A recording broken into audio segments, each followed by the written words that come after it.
Nakalas ang kinabuhi sa 37 anyos nga si alias Lolong, human gipusil sa may iskinita dinhi sa Villa Gonzalo 2, Sitio Daklan, Barangay Tejero, sa Dakbayan sa Sugbo, kaganihang kadlaw Agosto 2. Usa sa gisubay karon nga anggulo sa kapulisan mao ang kalambigitan sa illegal nga droga sa biktima. Nakahinabi sa My TV Cebu News Team ang amahan ni Lolong nga naguol sa kalit nga panhitabo. Mibutyag hinuon siya nga tigamitan og illegal nga drogas ang iyang anak. Nanood kato akong anak, gamit ito sa drugs, musuyok ba?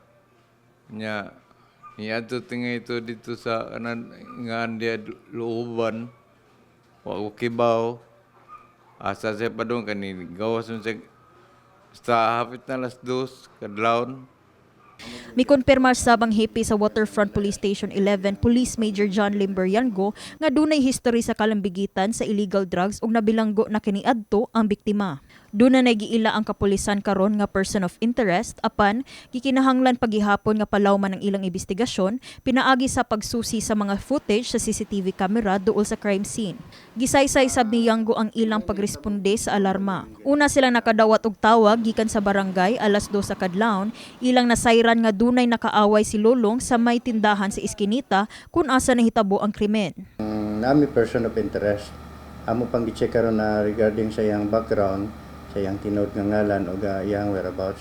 Tawag nga biktima, actually involved siya sa illegal drugs. As per record lang. And then bagong laya po to siya. Pag-abot sa kapulisan sa crime scene, nakita na lang si Lolong nga wala na'y kinabuhi. Human nakaangkon og samad pinusilan sa iyahang dughan ug paa.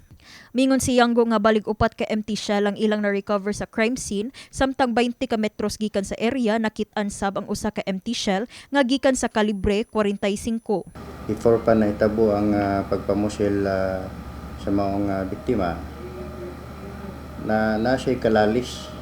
Bali na nga ito siya coins kaya mukuha og ng tubig atong hulog-hulog. Tapos na niabot.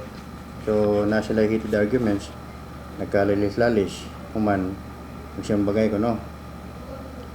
So ang biktima ni Dagan, maragi sundan siya sa suspect. Ni Dagan siya padulong sa katang interior portion kinaman to'y armas. So at that area natin na-recover nga upat ka empty shell. Tapos 20 meters away na po yung sa kabala dito sa caliber 45. Kini si Eliza May Piñaranda, alang sa My TV, Cebu.